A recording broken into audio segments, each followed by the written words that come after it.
नमस्कार दोस्तों, स्वागत है एक बार फिर से आपके चैनल ओजेड एस्ट्रोनॉमिक्स में। दोस्तों, ये एक लड़के की कुंडली है और हम इस पे आज टोटली चर्चा करेंगे एस्ट्रो वास्तु पे।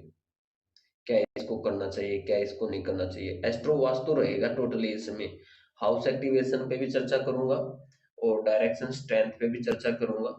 किस डायरेक्शन में क्या इनका जो समान होना चाहिए, नहीं होना चाहिए, वो इसमें चर्चा करके चलूंगा मैं। सबसे पहले तो मैं आपको बता दूं, ये राशि चार्ट है, ये कस्प चार्ट है। हम जब भी डायरेक्शन चेक करते हैं, जब भी हम डायरेक्शन पे बात करेंगे तो हम राशि चार्ट से करेंगे, हाउस एक्टिवेशन। और जब रिजल्ट की जब बात आती है कि भी प्लेनेट का रिजल्ट का, प्लेनेट का जो रिजल्ट लेना होता है वो कहाँ से देखेंगे, वो हम कस्प चार्ट से देखेंगे। ठीक है जी। अब जैसे इस लड़के की कुंडली में हम देखेंगे कि इनके लिए क्या चीज ठीक रहेगी, क्या चीज गलत रहेगी। देखिए, सबसे पहले तो हम बात करेंगे जो किसी भी प्रकार की, जैसे कि फर्स्ट हाउस को हम लेके चलेंगे इनके। फर्स्ट हाउस में अगर हम एस्ट्रो वास्तु से बात करें तो बिल्कुल सीक्रेट बात से स्टार्ट करके चलेंगे। फर्स्ट हाउस का ये देखो, यहाँ पे कितनी डिग्री है, 198 डिग्री।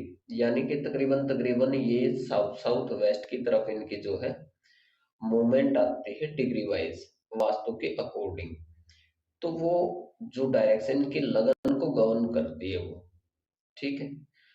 तो जो इनका लगन है, उस डायरेक्शन को इनका लगन गवर्न करता है, वो साउथ साउथ वेस्ट की तरफ है। ठीक है जी। अब बहुत सारे जो अपने अपनी नॉलेज लेके बैठे होंगे, सबके अपने अपने मत हो सकते हैं एस्ट्रोलॉजर्स के, लेकिन मेरा मानना है ये। ठीक है। और मेरे को ये थ्योरी प्रैक्टिकली भी मैंने इसको यूज किया है और ये वर्क करती है। ये लड़का जब भी साउथ साउथ वेस्ट में बैठेगा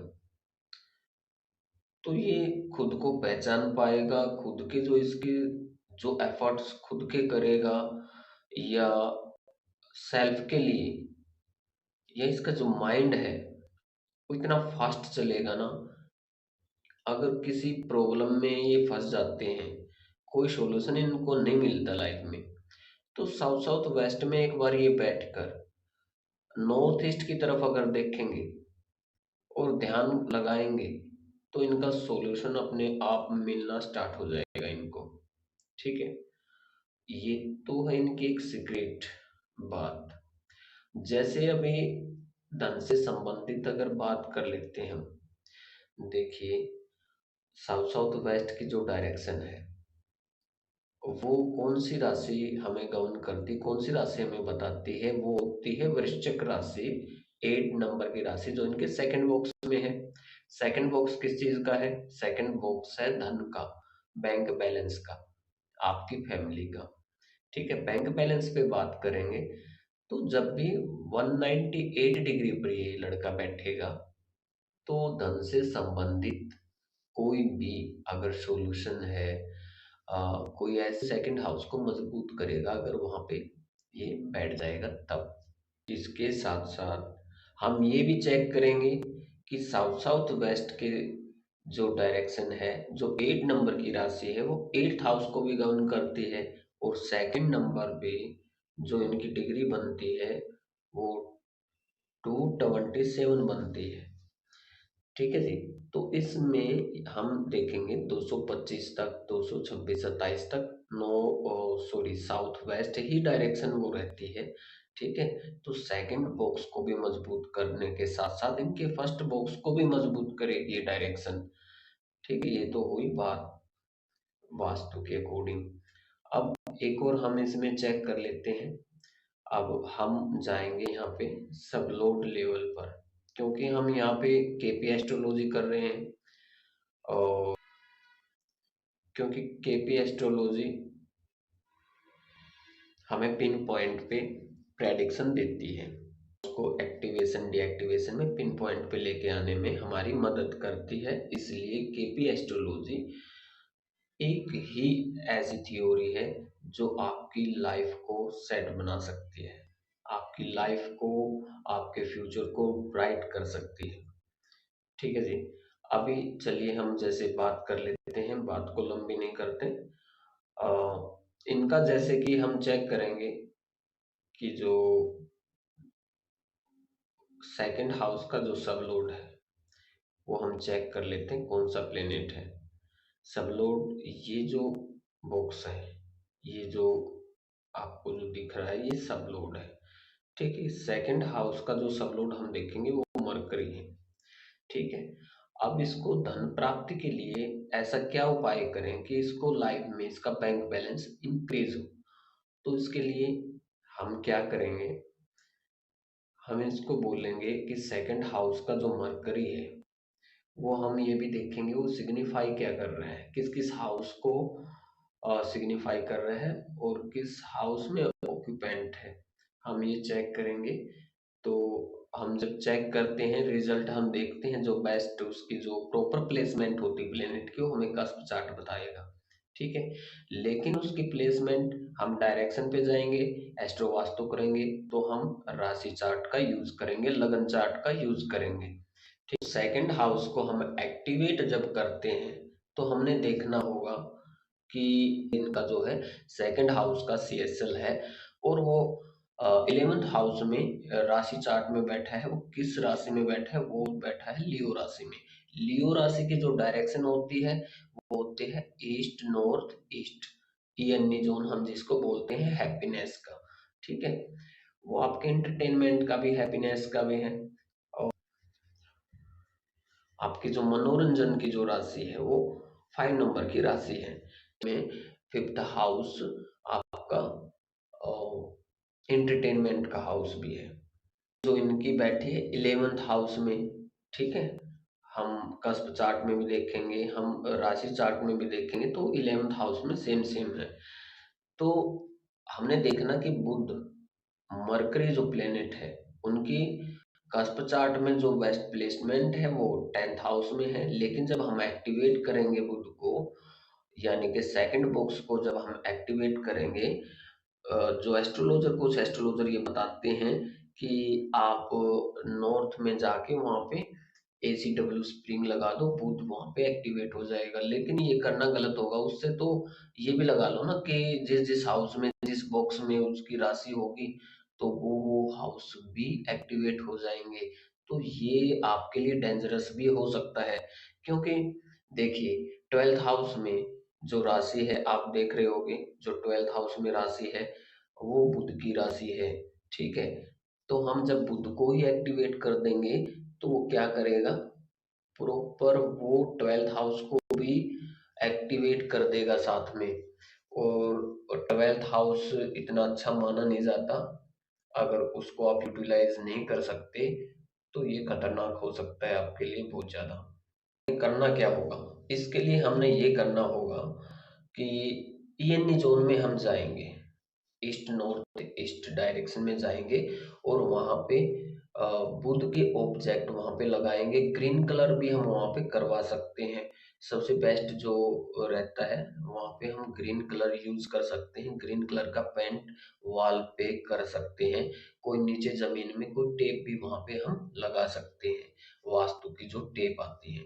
तो उससे क्या होगा, मरकरी की जो प्लेसमेंट है वो 11th हाउस में हो जाएगी। और बुद्ध से रिलेटेड वो ऑब्जेक्ट, पुस्तकें हैं, आपके जो पढ़ाई का सामान है, टेबल है, आपके जो जो बच्चों के खिलौने वगैरह होते हैं वो भी मरकरी ही उनको गवर्न करता है। फिर हमने ये देखना होगा, देखिए इनकी जो, हम फिर इसके साथ साथ में जो विश फुलफिलमेंट का जो प्लेनेट है वो भी हम चेक कर लेते हैं एक बार फिर से। हम आते हैं अब 11th हाउस पे। अब 11th हाउस का जो प्लेनेट है वो मरकरी, वो भी मरकरी प्लेनेट है। ठीक, सब लोड लेवल पर इनका जो सीएसएल है वो मरकरी है, और वो प्लेसमेंट कहाँ पे है, 11th हाउस में। कहाँ पे, D1 चार्ट में। D1 चार्ट में 11th हाउस में है, और कस्प चार्ट में है 10th हाउस में। अब D1 चार्ट पे हमने काम करना है, क्योंकि जो राशि है, हम राशि में जाएंगे, उसके एटमॉस्फेयर में जाएंगे, वहां पे हमने चेक करना होगा कि इनकी जो विश फुलफिलमेंट के लिए ये दोनों ही चीज, देखिए, धन से संबंधित बुक्स जो होता है वो सेकंड हाउस है, उसका भी ये सब लोड है। ठीक। अब अब हमें ये क्लियर हो गया कि भाई, क्रिस्टल क्लियर है ये बात कि 11th हाउस में किसी भी प्रकार से इनका जो एंटी ऑब्जेक्ट ना आने पाए, बुध का जो शत्रु प्लेनेट है उससे रिलेटेड कोई भी चीज यहाँ पे ना रखें। अगर देखें यहाँ पे टॉयलेट आ जाती है, क्योंकि डायरेक्शन स्ट्रेंथ से हम देखेंगे बुध को जो डायरेक्शन स्ट्रेंथ मिलती है वो जुपिटर की तरह लगना, यानी कि फर्स्ट फर्स्ट हाउस से ही मिलती है। ठीक है।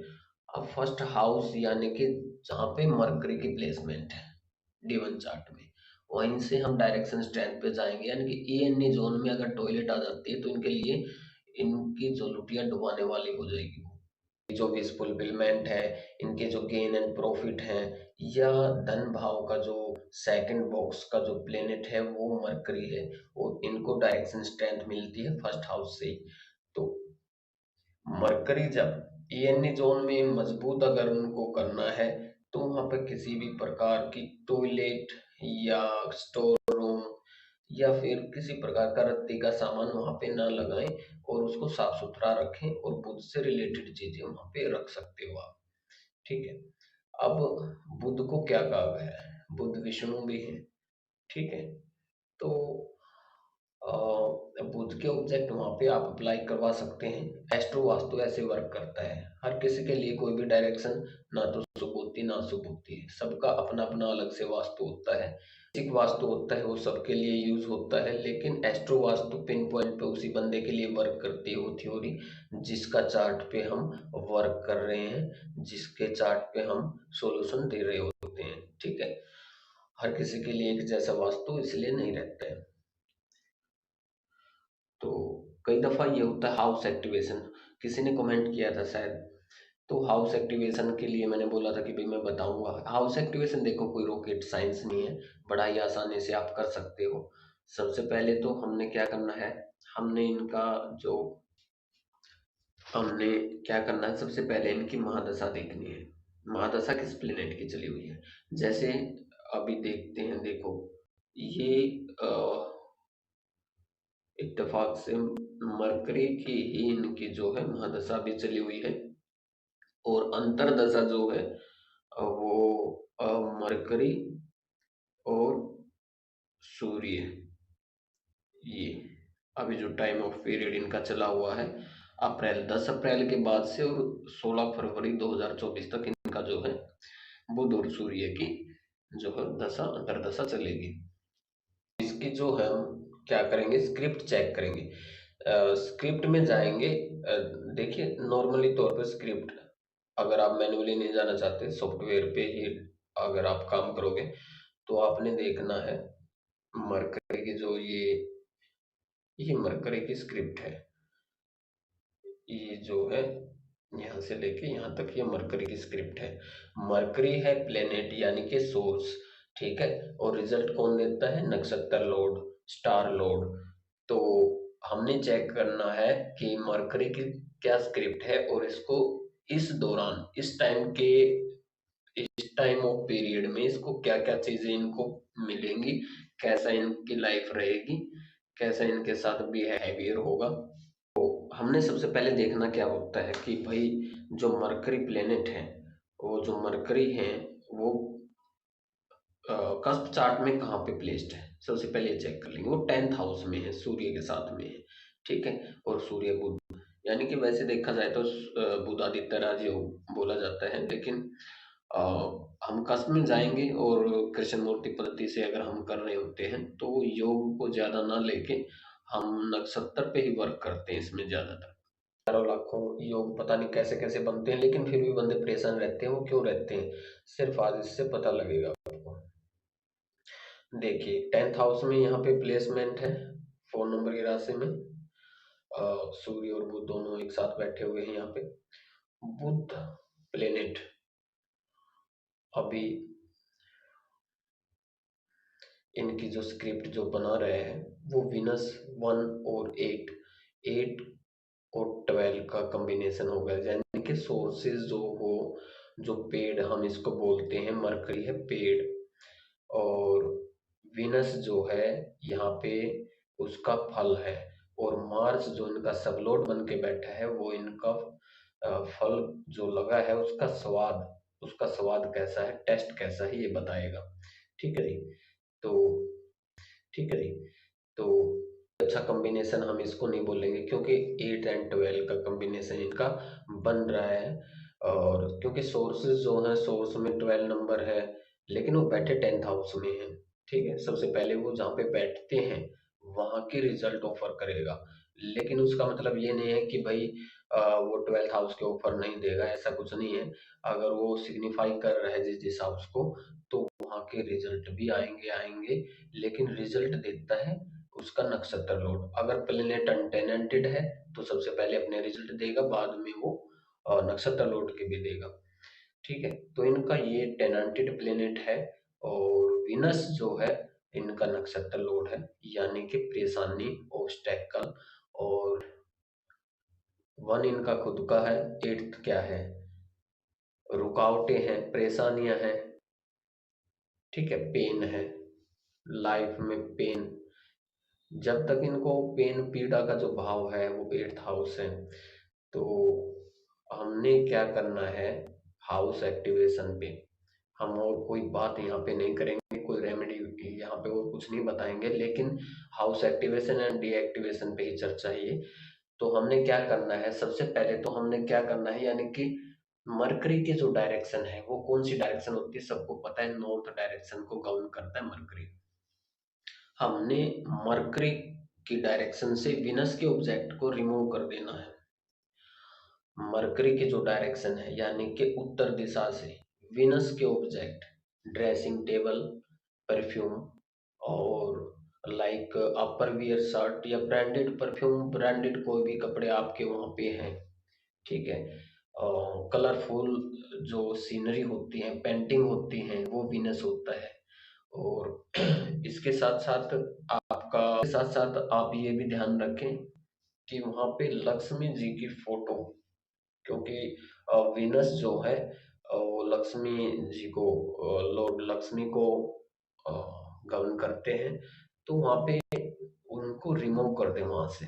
ठीक है, अब फिर पॉइंट टू पॉइंट बात आते हैं कि हाउस में कैसे जाएं, राशि के एटमॉस्फेयर में कैसे जाएं। तो उसके लिए भी मैं बता दूं, जैसे कि वीनस 1 8 का कॉम्बिनेशन बना रहे हैं, देखो 1 तो बेस्ट है, लेकिन 8 नेगेटिव पॉइंट है यहाँ पे। तो 8th हाउस में हम देखेंगे D1 चार्ट में राशि कौन सी है, तो हमने चेक किया यहाँ पे सेकंड नंबर की राशि यानी कि टोरस राशि है, और टोरस राशि की जो डायरेक्शन होती है नॉर्थ वेस्ट। तो वहां पे ड्रेसिंग टेबल है आपका, या आपको बताया विनस का कोई भी ऑब्जेक्ट अगर वहां पे रखा हुआ है तो उसको वहां से रिमूव कर दें। ठीक है जी। और आपने फिर उसके साथ साथ करना क्या है, आपने फिर ये भी करना है कि एक्टिवेट कैसे करें। ये तो डीएक्टिवेट हो गया। ठीक है, 8th हाउस वहां से निकाल दिया हमने, जो पेन और पीड़ा थी वो आपके वहां से रिमूव हो चुकी, लेकिन उसके पॉजिटिव भी तो पॉइंट बनाने पड़ेंगे ना, उसके लिए रिजल्ट किस प्लेनेट के लेने हैं। तो हमने अनटेनेंटेड प्लेनेट को पकड़ना है। अनटेनेंटेड प्लेनेट कौन सा है, तो इनका जैसे मून, जुपिटर और केतु, ये तीनों अनटेनेंटेड प्लेनेट हैं। हमने देखना है बेस्ट जो नंबर लेके बैठा कौन सा प्लेनेट है। तो मून तो इनका 5 और 10 है, मून इनका 5 और 10 का कॉम्बिनेशन लेके बैठा हुआ है, ये भी बेस्ट कॉम्बिनेशन है। ठीक है, और उसके बाद जो जुपिटर है, जुपिटर 3 4 6 का, ये भी बेस्ट ही कॉम्बिनेशन है। तो सबसे बेस्ट इनके जो नंबर जो है ना, इनको सिग्निफाई कर रहा है 3 4 5 6 9 10 और 11। ठीक है, तो हमने करना क्या है, या तो मरकरी की जो डायरेक्शन है वहां पे हम केतु के ऑब्जेक्ट यानी कि एक फ्लैग भी अगर वहां पे उस डायरेक्शन में हम लगा देते हैं।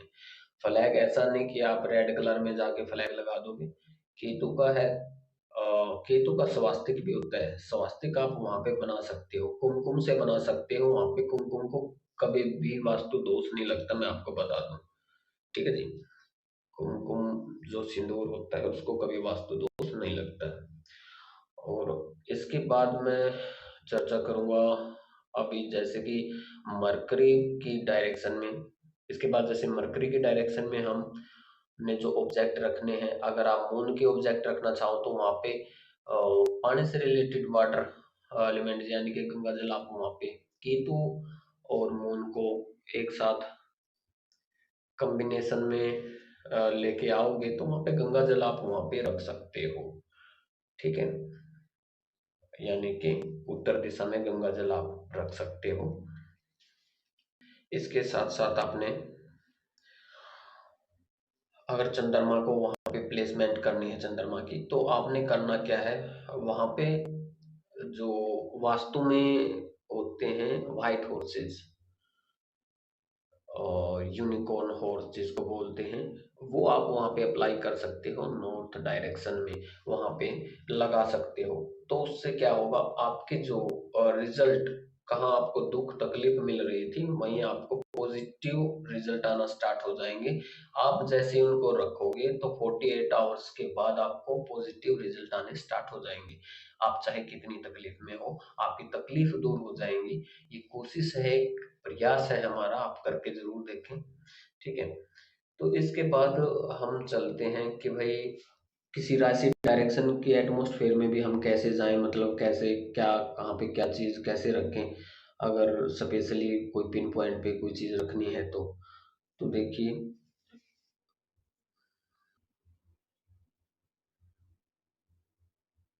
मून जो है अनटेनेंटेड प्लेनेट है। ठीक है, यह केतु अनटेनेंटेड प्लेनेट है। वहां पे आप ईएनए जोन में केतु है, जैसे कि केतु को अगर अप्लाई करना चाहते हो ईएनए जोन में, तो ईएनए जोन में भी फ्लैग लगा सकते हो आप, क्योंकि 12th हाउस को नेग्लेक्ट करता है 11th हाउस, और केतु जो है 11th हाउस को सिग्निफाई कर रहा है यहाँ पे। ठीक है जी, तो 11th हाउस में जो राशि होगी तो उसके एटमॉस्फेयर में जाके हम केतु के या फिर केतु के या हम मून के भी ऑब्जेक्ट लगा सकते हैं, अनटेनेंटेड प्लेनेट है, वो रिजल्ट वहां पे अपने देना स्टार्ट कर देंगे। ठीक है जी, तो हाउस एक्टिवेशन ये थी हमारी छोटी सी एक चर्चा इस पे। और अभी टाइम की थोड़ी सी शॉर्टेज है मेरा है अभी, काफी सारे जो सॉल्यूशन में मैं लगा हुआ हूँ, तो इसलिए अभी टाइम नहीं है। फिर कभी आगे नेक्स्ट चर्चा करेंगे हम किसी अन्य कुंडली पर। धन्यवाद।